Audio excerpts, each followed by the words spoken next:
The Golden State Warriors just reminded everyone last night that they have a team that is built to go to the NBA Finals after a dominating win over the Denver Nuggets in Game 1 of the NBA playoffs. This outing from this group of guys was absolutely spectacular, as we finally got the chance to see most of the stars on this team play together, with Curry returning to the lineup for his first game in a month. The defense did everything they could to limit Jokic as much as possible, considering he's likely going to come away with the MVP trophy this season, and Jordan Poole caught the attention from the national media on arguably the biggest stage he's ever had to play on, with his first ever playoff appearance. From top to bottom, this win was everything the Warriors hoped it would be, as the momentum they have going for them for the rest of this series is going to make this nearly impossible for the Nuggets to deal with. As you can just tell, the Golden State Warriors definitely feel like they are unstoppable right now. The scariest part of it all is the fact that Curry was even on a minutes restriction throughout this game, only allowing him to play 21 minutes in this one, on top of the fact that the stars on this team have hardly got the chance to all play together healthy this season, like we saw last night, so the Warriors could still be far from reaching their top potential. And when we did see the potential death lineup, which saw Steph, Clay, Poole, Wiggins, and Draymond on the floor together, they looked like a new and improved death lineup that the Warriors have orchestrated. They were only able to play 5 minutes together on the floor, yet they were able to outscore the Nuggets by 14 points in that span. And honestly, this short stretch is what really gave this win to the Warriors, as it was when they started to pull away just before the half.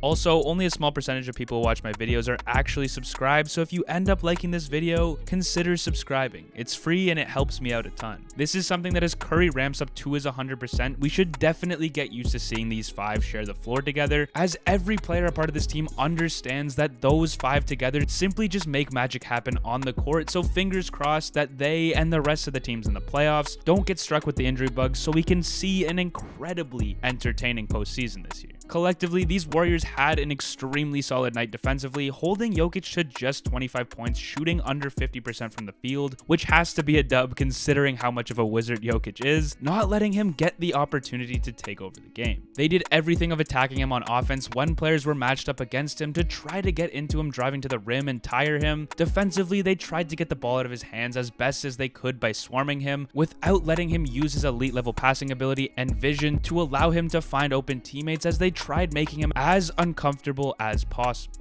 And this level of play defensively forced other guys on this team to try and step up to help Jokic, and ultimately, the Warriors were able to hold the Nuggets to shooting 46% from the field and 31% from three, as if they continue this top level of defensive play that we once saw in the regular season, this will be crucial for any success later on in the playoffs, especially against a team like the Phoenix Suns. Moving on to the offensive side of the ball, all night long, the Warriors had beautiful ball movement as they racked up 33 assists as a team, and the amount of spacing on this roster was in large part due to the return of Steph Curry. Whenever he was on the floor, this opened everything up for the Warriors, as we all know just how much defensive attention Curry brings to the floor on any given night as soon as he crosses half court, and it doesn't even matter if Curry's playing his first game in a month or if he's not having a great shooting night, as this forced plenty of opportunities for other stars on this team to have open one-on-one matchups where they could either get open using a screen or simply use their talent to create a shot for themselves with only one defender to worry about. The door was left wide open for the Warriors to play their brand of basketball, driving to the lane and kicking it out to the open shooter, or even just their ability to spread the ball around the perimeter using off-ball cuts and screens until someone gets open and they get a good shot. This is where Jordan Poole's game began to take off, as he was the facilitator all night long with a game high of 30 points on 69% shooting from the field and 71% from three, all in just 30 minutes of play. After already having a historic breakout season, emerging as the third Splash Brother on this roster, he is just continuing to add on to this campaign with this kind of performance in his very first playoff appearance in his NBA career. Everything about Poole is in the making of him having a future full of success, as he's destined to be a future star for this franchise, even just with his mentality that he brings off the court. You would think a guy playing in his very first first playoff game would have some nerves that would affect his game, but Jordan Poole has been preparing for this moment for quite some time now, according to everyone on the Warriors. Up until this point into his career, he's been constantly asking guys like Klay, Steph, and Draymond how he can prepare for moments like these and get ready for the big stage, and let's just say he's done an excellent job at executing this plan, as he's shown to have all the confidence in the world going forward, and this is going to make the decision for Steve Kerr difficult to leave him out of the starting lineup upon Curry's return to it. He was taking catch and shoot jumpers from just in front of the logo, creating and hitting step back jumpers, and even showing his ability to get to the rim for tough finishes, as this was a picture perfect debut for him to truly set himself up for the rest of his career. It didn't stop at just Poole in this one, as Wiggins and Klay had solid nights creating shots for themselves, and Draymond continued to do Draymond-like things, impacting the game from every single aspect instead of players who can simply just score the ball. And it's guys like him that are so hard to come by in today's NBA that truly take this team to that next level that I'm not sure that many other teams have. And we were even privileged enough to see him connect on a 3-ball last night, which just adds even more to his all-around game. You can just see how much he impacts the games of his teammates, switching the momentum in the game, hustling on every play, diving for loose balls, and overall just setting an example for other guys to match to install the playoff intensity that is needed on every drive, on top of the fact that he holds the keys to what makes this team so sound defensively with his ability to command everyone while he's on defense. Lastly, what makes this win so special is the fact that only one player on the Warriors had 30 or more minutes, and that was Jordan Poole, who had 30 on the dot. Bench guys on this team came in clutch to hold the lead late in the game, which over time is only going to allow for the core players the ability to constantly stay fresh through this grit and grind period of the playoffs, which is going to be essential, especially in the later rounds when they need to play at the top of their games with all of the guys in the lineup healthy to hopefully accomplish their goal of making and winning the NBA Finals, which they very well can. Otto Porter, Gary Payton, Bjelica, and Iggy were the 4 other role players that stepped up massively as they've done all season long, and with their veteran experience, the team hopes that they can continue to rely on these guys throughout a projected long playoff run. The wait is finally over to see if this hype surrounding this team can finally be put on full display, and I can most certainly say that so far, the Warriors being healthy is living up to the expectations that most had set on them during the season. Things are only going to get better as this team builds their chemistry together with Curry back and he regains his spot in the starting lineup, so be prepared because the Warriors have once again emerged as serious championship contenders in the Western Conference. As for the rest of this Nuggets series, obviously anything is possible for the Nuggets when you have a guy as good as Jokic, but what sucks to say is that they are truly missing the star power from guys like Jamal Murray and MPJ, especially going up against this talented of a team like the Warriors, where if they had these two, I think this could have been an extremely entertaining series, but without them, the Warriors, like they showed last night, are way too much for one man to try and carry his team, even if that man is Nikola Jokic. Let me know what you guys think down below in the comments about this finally healthy Warriors team. Happy Easter to you all, and I hope you all have a fantastic night.